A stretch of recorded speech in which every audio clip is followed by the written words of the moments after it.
Isang mapagpalang araw po sa inyo Kuya Bari at sa lahat ng ating mga kasundo.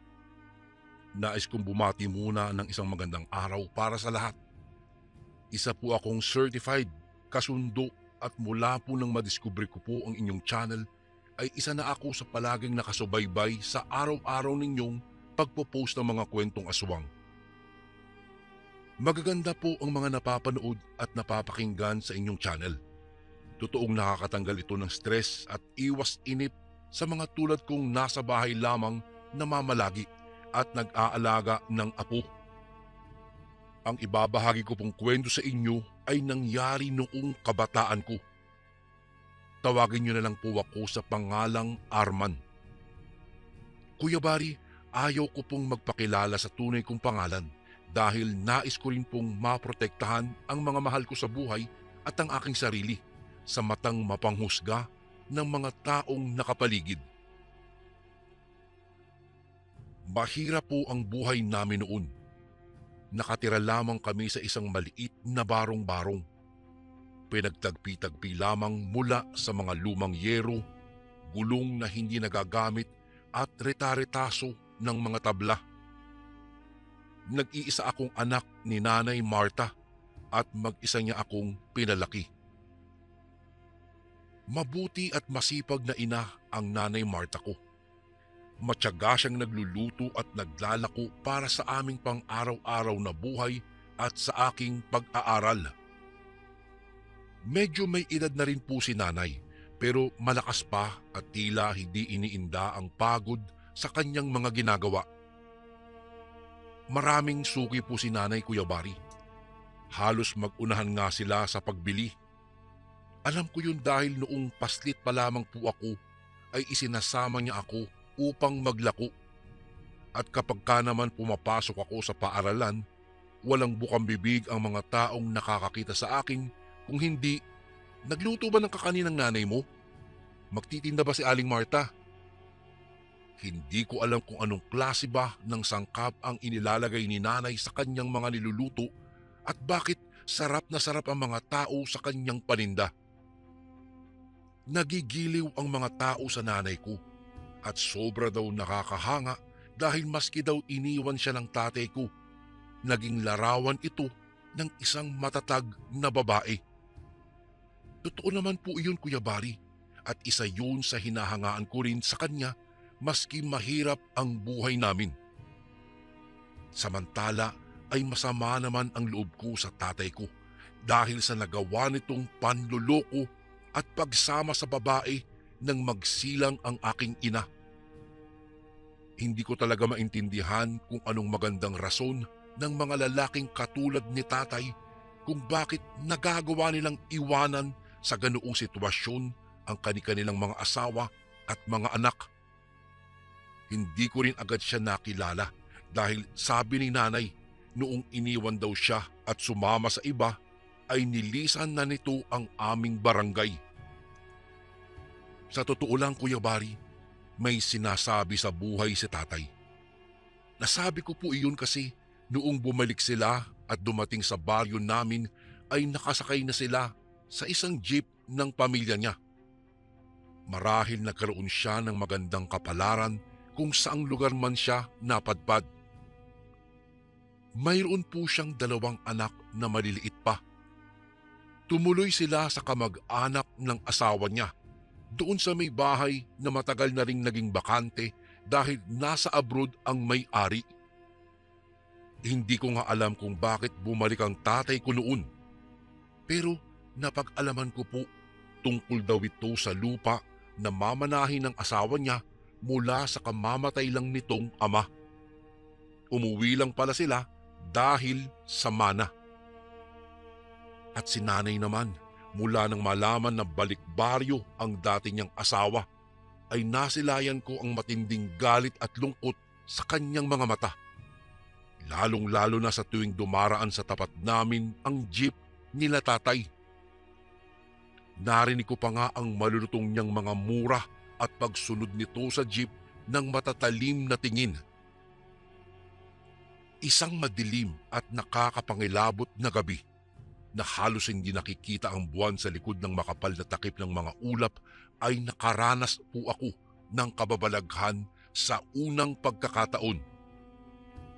Galing ako noon sa birthday ng barkada at inabot ako ng 10 oras ng gabi. Nakainom po ako ng kaunti. Magkakasama pa rin kami noon ng barkada at isa-isang inihahatid lalo na ang mga babae sa kani-kanilang mga bahay. Nang napadaan kami sa bahay na tinutuluyan ng aking ama, bumida ako sa aking mga barkada at habang itinuturo ko ang bahay ni tatay ay sinasambit ko sa kanila kung gaano kawalang kwenta ang taong nakatira doon. Inalok pa nga ako ng mga kasamaan ko noon kung gusto ko raw ba makaganti. Sabi ko, oo. Gusto nilang paulanan ng bato ang bahay na iyon, pero sabi ko sa kanila, wag na lang dahil gusto ko mas malaki ang singil ng tadhana sa kanya. Hanggang sa mayroon kaming narinig na tunog ng wakwak. Mahina lamang ito. Nagkatinginan kaming magbabarkada hanggang sa muling mapalingon kami at malinaw na mayroon kaming nakitang itim na aninong umiikot-ikot sa bahay na iyon. Walang kumilos sa amin. Wala ring nagsasalita. Para bang pinakikiramdaman namin ang isa't isa. Naging mahigpit ang kapit sa akin ni Luis, ang aking best friend na parang sinasabi na takot ito sa kanyang nakita. Hanggang sa narinig na naman namin ulit ang tunog ng wakwak sa kailaliman ng gabi. At sa isang pagaspas ng hangin, nakita namin sa itaas ng punong niyog sa bakuran nila tatay ay mayroong nakaupo roong isang itim na figura. Hindi naman namin mawari kung ano iyon, pero parang hugis tao. Napaka-imposible na mayroong pang taong aakyat ba sa itaas ng puno ng niyog sa gabi. Hanggang sa nakita na lang namin na kumilos ang nilalang na iyon at mabilis na pumadaustos pababa ng puno. Tila agad nawala ang kalasingan ko dahil doon, Kuya Bari. Lakad takbo, hingal na hingal ang bawat isa. Mabuti na lamang at hindi sumunod ang nilalang na iyon sa amin. Mabuti na lang din at nasa tapat na rin ako ng bahay namin noong mga sandaling iyon.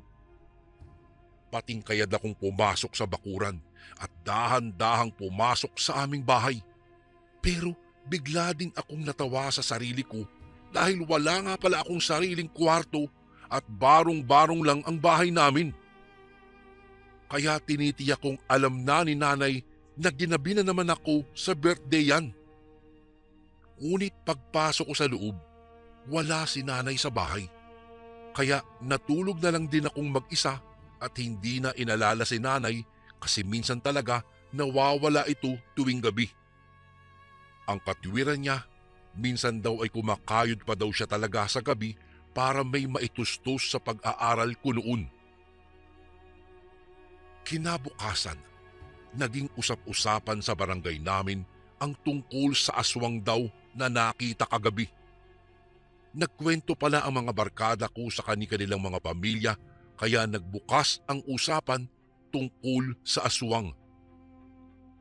Naging mainit tuloy ang usap-usapan kung bakit doon daw sa bakuran ng bagong dating na mag-asawa nagpakita ang nilalang na iyon.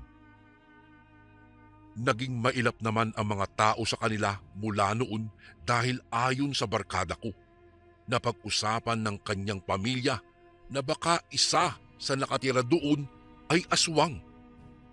Agad naman akong sumang-ayon dahil sabi ko pa nga, baka yung babae, at napangiti ako habang sinasabi yun. Sa puso ko ay natutuwa ako na magkaroon ng ganoong isipin tungkol sa pagkatao ng asawa ni tatay. Naisip ko na sa ganun man lang ay makaganti ako o si nanay sa mga taong nanakit sa kanya. Ngunit sa kaibuturan ng aking puso ay nagtatanong ako sa aking sarili kung totoo bang ang asawa ni tatay ang nagpakita sa aming noong gabing iyon. At kung totoong aswang nga ba ito nagagambala sa katahimikan ng aming baryo? Tulad ng nakagawian, nakita ko si nanay sa bahay na abala sa paghahanda ng kanyang mga ilalako. Pinanood ko siya sa kanyang ginagawa. Ang kanyang mga mata, malungkot, parang lubog at walang kulay.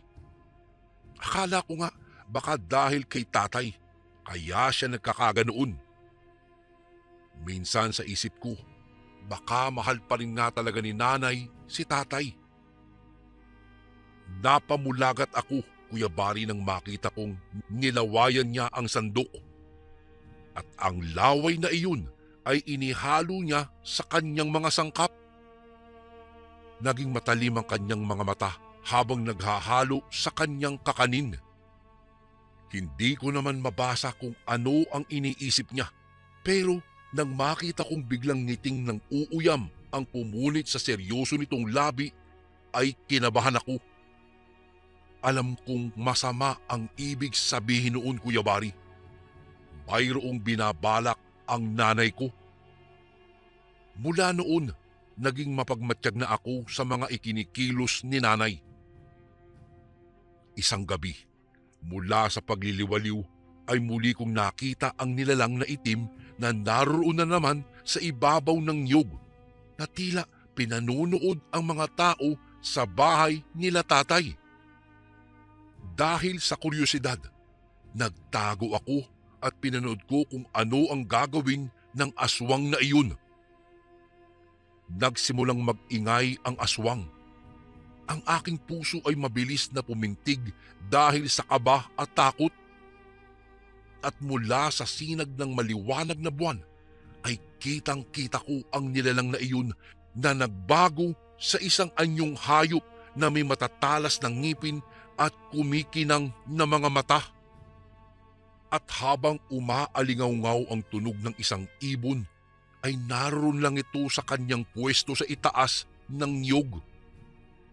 Maya-maya pa'y bumukas ang pintuan ng bahay at nakita ko ang paglabas ng babae ni tatay. Nandoon pa rin ang nilalang. Ibig sabihin ay hindi siya ang aswang. Biglang kumilos ang nilalang sa itaas ng puno at agad na sinugod ang walang malay na ginang. Mabuti na lamang at nakalabas si tatay. Agad niyang hinampas ng buntot pagi ang aswang. Nasaktan ito at halos nagpagulong-gulong sa alikabok ng mapuruhan. Sinundan pa iyon ng sinundan ni tatay at sinabing kilala daw niya ang buong pagkatao ng aswang na iyon. Naging mabilis naman ang pagkilos ng aswang. Agad itong tumakbo ng mabilis nang susugurin na ulit siya ni tatay, hanggang sa tuluyan na itong naglaho sa karimlan. Sa hindi inaasahang pagkakataon ay nakita ako ni tatay sa aking pinagkukublihan.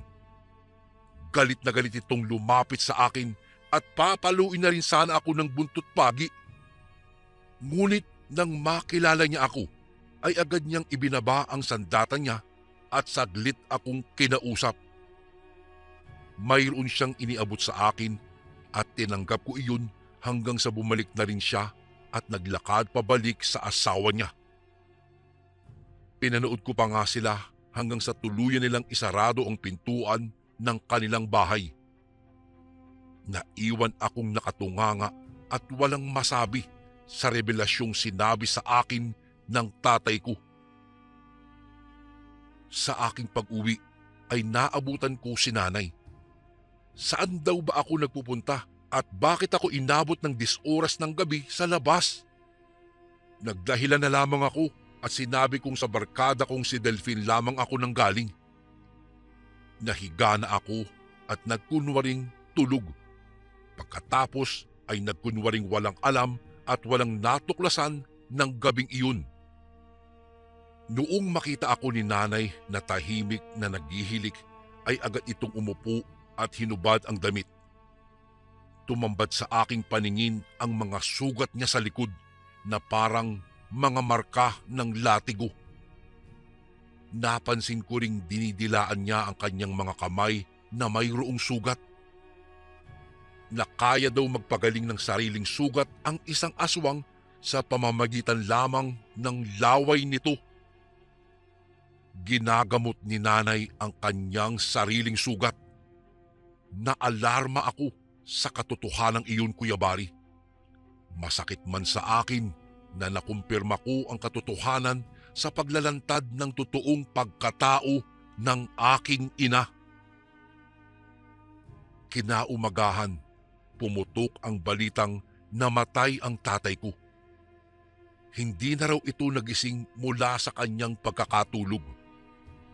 Sa totoo lang, Kuya Bari, labis kong ikinasama ng loob ang pangyayaring iyon dahil hindi man lang ako pinagbigyan ng panahon na makilala ng lubos ang aking ama.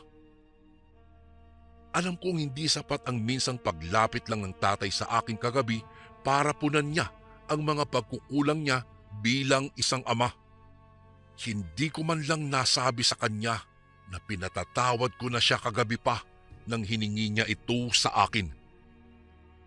Agad akong nagpunta doon para masilayan si tatay. Marami ng tao ang naroon. Nakita ko rin si nanay na hindi yata ako napansin at diretso nang itong pumasok sa loob ng bahay. Nakita ko rin siyang agad na lumabas. Narinig kong naging usap-usapan ng mga tao na hinalikan daw nito ang bibig ni tatay. Agad akong umuwi para tanungin siya kung bakit niya ginawa ang bagay na iyon.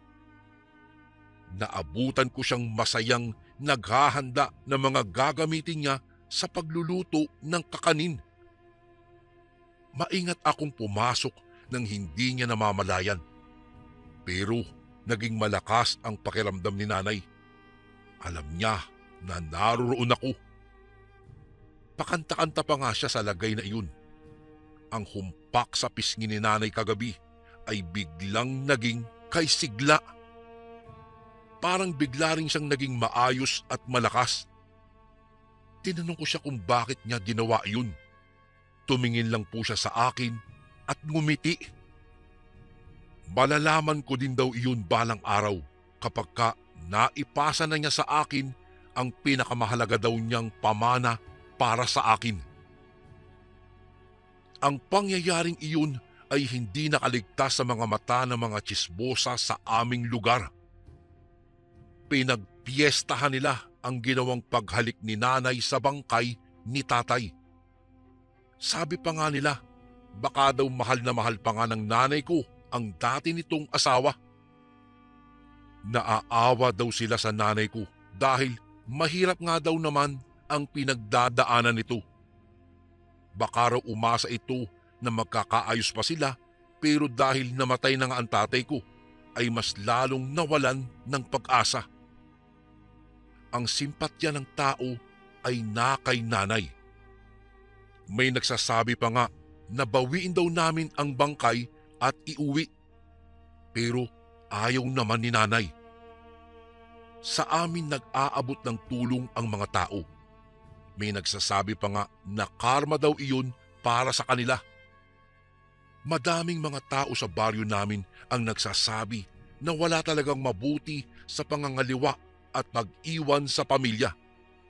Pero sa kaibuturan ng aking puso ay alam ko ang dahilan kung bakit nilayuan ni tatay ang nanay ko. Nalaman nito ang tunay na katauhan ni nanay at hindi niya ito matanggap kaya nagpakalayo-layo at nag-asawa ito ng iba. Kung dati ay nagmumuhi ako sa tatay ko, ngayon hindi na po. Marahil ay may matinding dahilan talaga kaya nagawa ito ni tatay. Tila parang naging isang estranghero sa akin ang nanay ko. Hindi ko na siya kilala. Nagpatuloy ang ikot ng buhay. Naglalakong muli ang nanay ko katulad lang ng dati. Subalit magmula nang mamatay ang tatay ko ay mayroong naging isang gawi si nanay. Naging ugali na nito ang bumisita sa kamamatay lamang na tao sa aming barangay at hinahalikan niya ito sa kanilang mga labi, bata matanda, lalaki o babae man. Dahil doon, tingin ng mga tao'y baka nasisiraan na ng bait ang nanay ko. Ngunit imbis na kamuhian at pandirihan siya ng tao, ay mas lalo pa nila itong kinaawaan. Subalit nag-iba ang takbo ng buhay namin nang dumating sa baryo ang isang dayong albularyo. Tiyuhin daw ito ng isa sa mga barkada ko. Minsang sinamahan ko si nanay sa paglalako ng kakanin ay napansin kong masama ang tingin ng albularyo kay nanay. Hindi ito maalis sa kanyang pagkakatitig.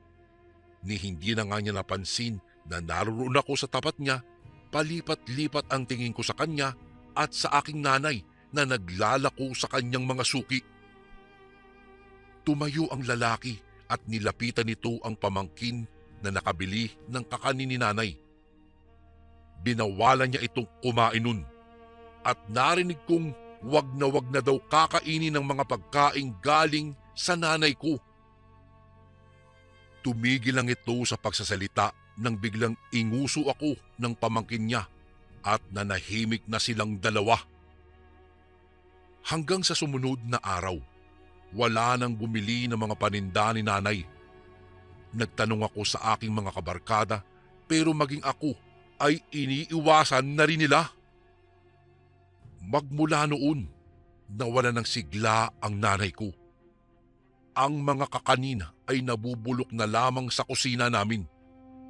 Sobrang lungkot ng kanyang anyo at laglag ang balikat palagi.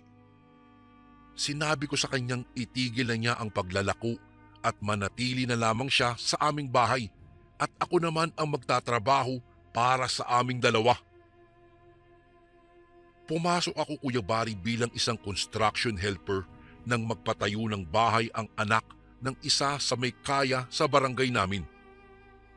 Hindi na nga nakalabas pa si nanay. Hanggang sa mapansin ko ang bigla niyang pangangayayat at pangingitim ng paligid ng kanyang mga mata. Palagi na rin siyang nilalagnat sa gabi. Nag-alala ako sa tunay na kalagayan ng nanay ko.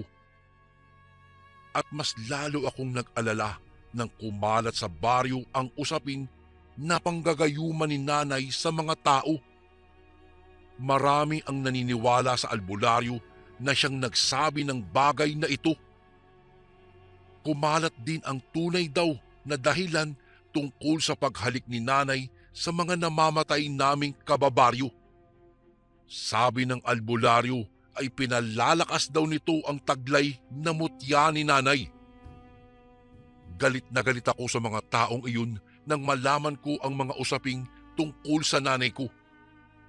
Sinugod ko ang albularyo at agad siyang sinita kung ano ba ang kasalanan ng nanay ko sa kanya at bakit nagpapakalat ito ng mga tsismis na hindi totoo. Agad naman akong sinagot ng albularyo. Alam kong alam mo na ang sikreto ng nanay mo. Huwag ka nang magmaang-maangan pa dahil kung hindi ay ibubunyag ko sa lahat ang tunay na katauhan ng nanay mo. Agad niya akong inaya sa lugar kung saan kami ay makakapag-usap na kami lamang. Agad akong nakiusap na tantanan na niya ang nanay ko dahil wala naman itong nasasaktang tao. Nakiusap ako na hayaan na lang niya kami ni nanay at sinisiguro ko sa kanyang bagamat may taglay na sikreto si nanay ay hindi naman ito masama. Nagmakaawa pa nga ako lalo't sabi ko ay may iniinda siyang karamdaman ngayon. Ngunit ngumisi lamang ang albularyo. Wala raw sakit ang nanay ko. Reaksyon lamang daw ito ng katawan ni nanay dahil malapit na itong iwan ng mutya. Napatitig ako sa matanda. Mutyang itim! Ani pa nito sa akin. Isang mutya ng aswang na ginagamit ng mga tulad ni nanay para magkaroon ng kapangyarihang magbago ng anyo. May kakaibang lakas at puwersa na malayo sa tunay na kakayahan ng isang normal na tao. Marahing araw hindi nananakit ang nanay ko sa aming baryo, pero alam ko daw ba na sa ibang lugar marami na ang napapaulat na mga nawawala at pinaniniwalaang aswang ang may gawa. Umiling ako at pilit na iwinawaksi sa aking isipan ang mga sinabi ng albularyo. Matagal na raw niyang hinahanap ang aswang na ito at swerteng dito niya matatagpuan sa baryo namin si nanay. Alam daw niya ang kilos ng isang taong may taglay ng mutyang itim. Umuwi ako sa bahay na lumong-lumo. Oo, alam kong aswang ang nanay ko. Pero hindi ko alam na ganoong katindi ang ginagawa niyang pamiminsala sa mga tao. Pero hindi ko rin magawang kamuhian si nanay dahil kahit ganoon siya, hindi naman niya ako pinabayaan. Naabutan ko si nanay na abot na ang hinihinga. Napatda ako sa aking nakita at di makakilos habang nakatingin sa kanya. Parang mas lalo siyang namayat at tumanda. Maya-maya, nakita kong lumalabas at muling bababa sa kanyang bibig kasabay ng kanyang paghinga ang isang bilog na bagay na kulay itim. Tumigil lamang ito nang magising si nanay at mapansing nasa may pintuan ako at nakatitig sa kanya. Sumenya siya na lumapit ako. At sa aking paglapit ay nagsalita siya. Hindi ko maintindihan dahil sobrang hina na ng kanyang boses at parang nilalamon na niya ang bawat letra. Inilapit ko ang aking tenga sa kanyang bibig. Napamulagat ako nang marinig mula sa kanya na tanggapin ko na raw ang kanyang pamana, na ako na raw ang pagpapasahan niya ng kanyang mutya. Ako lang daw at wala nang iba pang maaaring magmay-ari ng mutyang iyon. Hindi raw ako pwedeng tumanggi dahil isang malaking parusa ang mamatay siya kasama ng kanyang mutya. Maya-maya'y lumabas ang itim na mutya mula sa kanyang bibig. Kinuha niya iyon at iniabot ito sa akin. Nakikiusap siyang isubo ko ang bagay na iyon. Iniling ko ang aking ulo. Dumilim ang anyo ng nanay at parang hindi nagustuhan na tumatanggi ako sa kanyang pamana. Ngunit dahil halos panawa na ng lakas ay tanging matatalim na tingin na lamang ang kaya niyang gawin at iparamdam sa akin. Ang mutya ay hindi mapakali. Gumagalaw-galaw ito sa ibabaw ng palad ng nanay ko. Ganun din ay tila mas lalong bumigat ang paghinga niya. Maya-maya'y tumirik na rin ang kanyang mga mata. Alam ko ng mga oras na yun ay naghihingalo na ang aking ina at anumang oras ay iiwan na niya ako. Napaiyak na lamang ako sa isiping iyon dahil sino ba namang anak ang hindi malulungkot sa maaaring pagpanaw ng isang ina. At mas lalo ba akong nagdamdam ng tila hirap na ito ay pilit pa rin niyang iniaabot sa akin ang mutya. Nakikiusap pa rin siyang tanggapin ko ito. Nakita ko ang mga luhang unti-unting pumatak sa mata ng aking ina. At ang mutya ay lumutang sa hangin kasabay ng huling hininga ni nanay. Kusa itong lumapit sa akin. Subalit biglang tumigil nang kunin ko mula sa aking bulsa ang kwintas na ibinigay sa akin ni tatay noong huli kaming magkita. Isa itong anting-anting na proteksyon laban sa aswang. Isinuot ko ito sa aking liig. Hindi ako malapitan ng mutya. Para itong may sariling isip na bumabalik sa bibig ni nanay na noon ay wala ng buhay. Hindi ko alam kung ano ang mangyayari kay nanay dahil sa hindi ko kinuha ang ipinapasa niyang mutya. Pero isa lang ang nasa isip ko ng mga oras na iyon. Tapos na ang sumpa ng pagiging aswang sa aming pamilya. Napapikit na lamang ako ng mga sandaling iyon. Ipinagdasal ang kaluluwa ng aking yumaong ina. Kuya Bari, dito ko na po tatapusin ang aking kwento. Sana po marami sa ating mga kasundo ang makapakinig nito. Naway magsilbing patunay ito na maaaring magbago ang takda sa bawat buhay ng isang tao. Dahil nasa kamay ng tao ang kapalaran nito, siya ang gagawa ng ikabubuti ng buhay niya. Muli isang magandang araw po sa inyong lahat mga kasundo at salamat po sa pakikinig. Lubos na gumagalang, Arman. Lagi ka bang nangihina? Pakakulam o palipad hangin na yan? Ito ang mga signs. Una, mabilis kang mapagod kahit kakagising mo lang.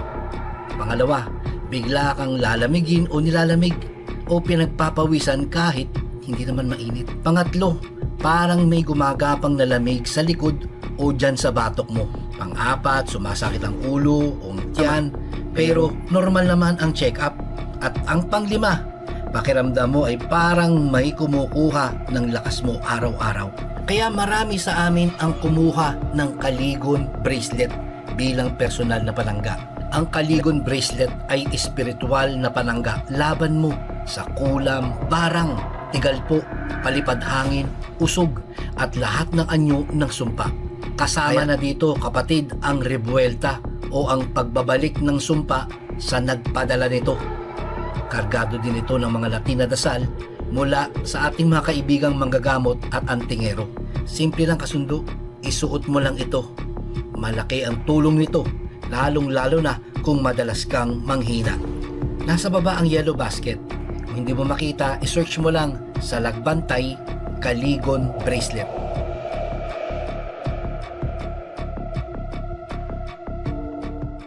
Magandang araw po sa inyo, Kuya Bari. Tawagin niyo na lang po ako sa pangalang Erlinda. Edad 31 na at nakatira dito sa lalawigan ng Negros. Nais ko lang pong ibahagi sa inyo ang kwento ng aking lola Nita nang minsang maranasan niya ang kakaibang pangyayari at kamuntikan na siyang magawi sa kalye ng mga aswang kasama ang kanyang mga kaibigan. Naganap po ito, Kuya Bari, dekada 70 at ang edad niya noon ay 21 na. Ayon po sa kwento ni Lola Nita, Kuya Bari, ang kanyang trabaho noon ay naglalako siya sa mga liblib na baryo ng mga iba't ibang produktong pampaganda, pabango at mga panghaplos sa katawan. Kasama ang dalawa niyang kaibigang sina Maribel at Jocelyn.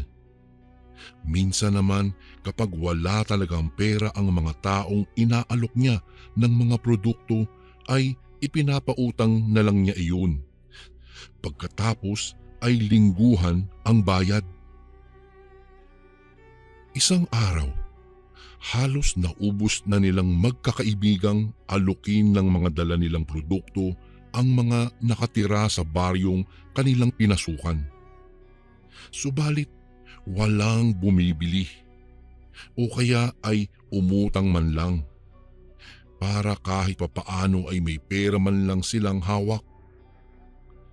Kaya naman katanghali ang tapat na ay wala pa rin silang kain. Dahil sa doon lang din sila kumukuha ng pambiling pagkain sa porsyentong kikitain nila sa mga produktong mabebenta nila. Ano ba naman yan? Gutom na ako. Nagre-reklamo na tong bulati ko sa tiyan. Reklamong wika ni Lola Nita sa kanyang mga kaibigan. Oo nga, ako din eh. Gutom na ako. Kaya lang paano tayo kakain? Wala pa tayong benta kahit isa man lang. Sagot ng kanyang kaibigang si Maribel. Oo nga bakit ba kasi napakakuripot ng mga tao dito sa baryong pinasukan natin? Napapakamot sa ulong wika ni Jocelyn. Nagsabi naman si Lola Nita na maglakad pa sila papunta sa susunod na baryo at baka doon ay may bibili na sa kanila. Sumang-ayon naman ang dalawa niyang kaibigan at naglakad na nga sila papunta sa susunod na baryo. Habang naglalakad sila ay panay reklamo na si Maribel. Anya pa, gutom na siya at uhaw na. Idagdag mo pa ang tirik na araw ng mga sandaling iyon. Hayaan mo't pag may nadaanan tayong bahay, makikiinom muna tayo. Wala pa kasi tayong pambiling tinapay Pampaalis man lang sana ng gutom. Wika ni Lola Nita. Habang naglalakad na sila sa kalsada, ay may mangilang-ilang tao silang nakakasalubong at nagtatanong kung ano ang kanilang paninda. Di kalaunan ay swerte namang may bumili na sa kanilang paninda, kaya natuwa si Lola sapagkat makakabili na sila ng tinapay. Saan ba kayo tutungo, mga ineng? Tanong ng matandang lalaking bumili ng panghaplas sa katawan. Ay doon po manong sa kasunod pong baryo. Magbabaka sakaling makabenta po kami ng mga dala naming produkto. Sagot naman ni Lola Nita. Napansin ni Lola na kumunot ang noo ng matanda at para bang hindi makapaniwala sa mga sinabi niya. Ano? Doon kayo pupunta sa kasunod na baryo? Naku mga ineng, kung ako sa inyo, huwag na kayong tumuloy dahil mapapahamak lang kayo sa baryong iyon. Tugon ng matanda. Ha? Manong bakit naman po kami mapapahamak? Magbibenta lang naman po kami ng mga gamit. Tsaka hindi po kami gagawa ng masama doon. Kaya bakit po kami mapapahamak doon? Pagtatakhang tanong ni Jocelyn. Hindi nyo ba alam na malapit na sa kalye ng mga aswang ang baryong pupuntahan nyo? Tugon ng matanda sa tanong ni Jocelyn. Ay sus, manong talaga. Mahilig talagang magbiro. Hindi naman po totoo ang mga aswang, kaya wag nyo na kaming takutin. Anya ni Maribel. Ay sige, nasa sa inyo yan. Kung maniniwala kayo o hindi. Basta, ang importante, binalaan ko kayo ha. Siya nga pala, kung talagang gusto nyong pumunta sa kasunod na baryo at hindi ko na kayo mapipigilan pa, hanggang bungad lang kayo dapat. Huwag na kayong pumasok pa sa pinakadulo dahil malapit na doon ang kalye ng mga aswang. Tsaka lumabas na kayo kaagad sa baryong iyon bago pa magtakip silim. Wika ng matanda. Makalipas ang ilang sandali ay nakarating na sila sa baryo. Kaya nagpahinga muna silang magkakaibigan nang may nadaanang tindahan at bumili sila ng tinapay. Ay, nakakapagod naman itong ginagawa natin. Araw-araw na lang tayong palaging ganito. Kung hindi tayo kakayod at maglalako ng paninda, walang kakainin ang ating pamilya. Reklamong wika ni Maribel habang kumakain ng tinapay. Ay nako, hayaan mo na lang. Pasalamat na lang tayo't may trabaho pa tayo. Yung ibang mga babae dyan, halos hindi magkanda o gaga sa kabubuhat ng mga sako-sakong uling, magkapera lang. Tugon ni Lola Nita. Matapos nilang magpahinga ay nakiusap sila sa may-ari ng tindahan kung maaari ba silang makiinom ng tubig. Pinapasok naman sila sa bahay ng matandang babaeng may-ari ng tindahan at binigyan ng isang pitsil na may lamang tubig at saka baso. Dahil sa mga uhaw na silang magkakaibigan, kung kaya hindi na nila nilalasahan pa ang tubig at diretsong lagok na lang ang kanilang ginawa. Ay salamat, salamat naman at naginhawaan na tayo. Bulalas na wika ni Maribel bago humugot ng isang malalim na hininga. Oo nga, pakiramdam ko nawalaan ang gutom ko. Sagot naman ito ni Jocelyn. Noong akmang iinom pa sana si Lola ng tubig nang bigla niyang nalasahan na parang kakaiba ang lasa ng tubig. Parang di umano iyong lasang mapakla at malapot-lapot ang tubig.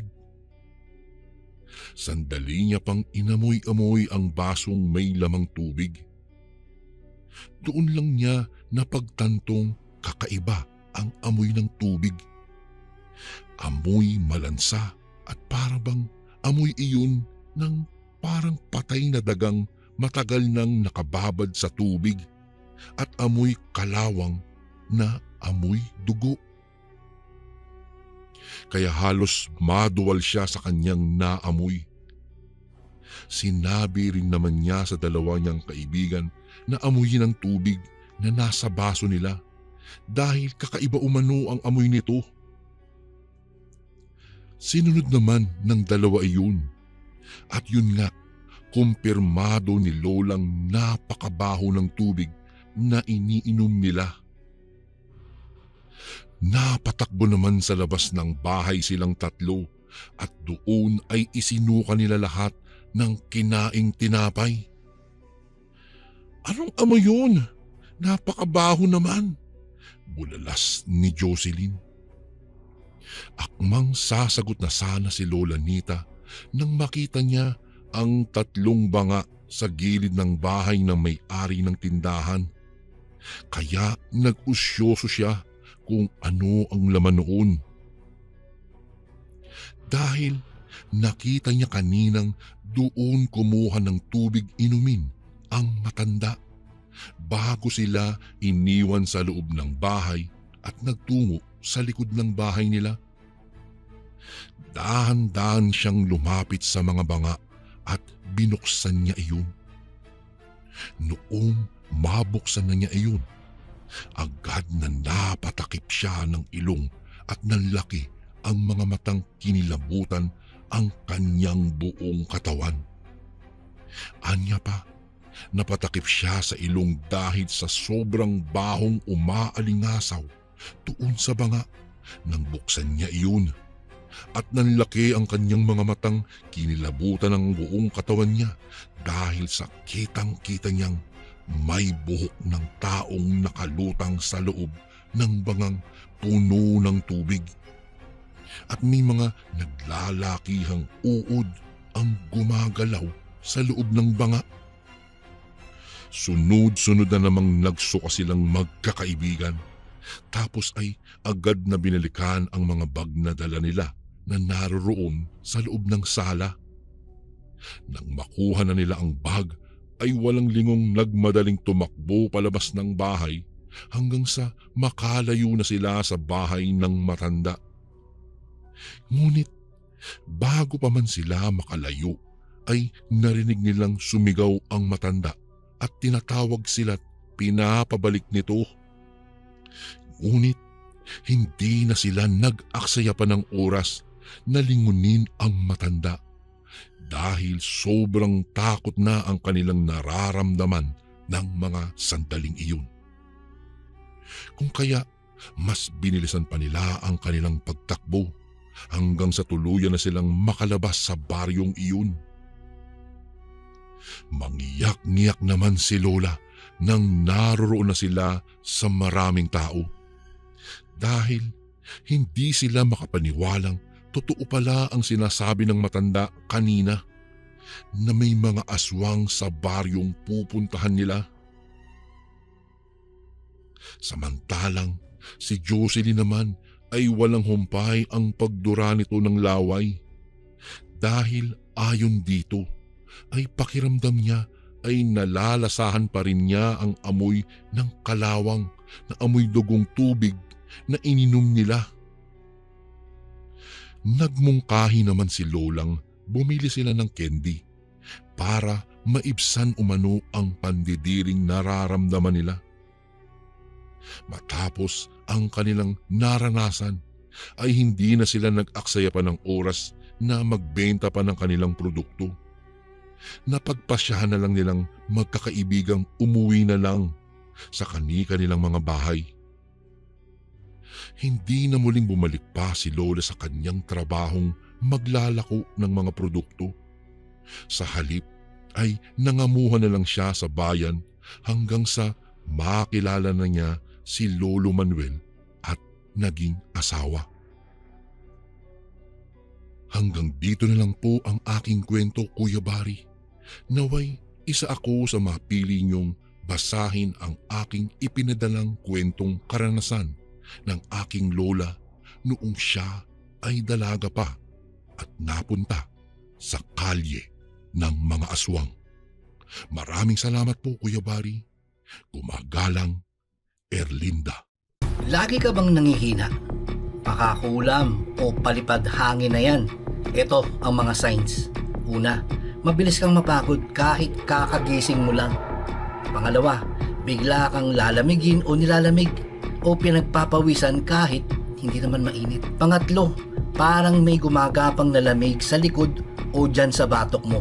Pang-apat, sumasakit ang ulo o tiyan pero normal naman ang check-up. At ang panglima, pakiramdam mo ay parang may kumukuha ng lakas mo araw-araw. Kaya marami sa amin ang kumuha ng Kaligon bracelet bilang personal na panangga. Ang Kaligon bracelet ay espiritual na panangga laban mo sa kulam, barang, tigalpo, palipad hangin, usog at lahat ng anyo ng sumpa. Kasama na dito, kapatid, ang rebuelta o ang pagbabalik ng sumpa sa nagpadala nito. Kargado din ito ng mga Latin na dasal mula sa ating mga kaibigang manggagamot at antingero. Simple lang kasundo, isuot mo lang ito. Malaki ang tulong nito, lalong-lalo na kung madalas kang manghina. Nasa baba ang yellow basket. Kung hindi mo makita, isearch mo lang sa Lagbantay Kaligon Bracelet.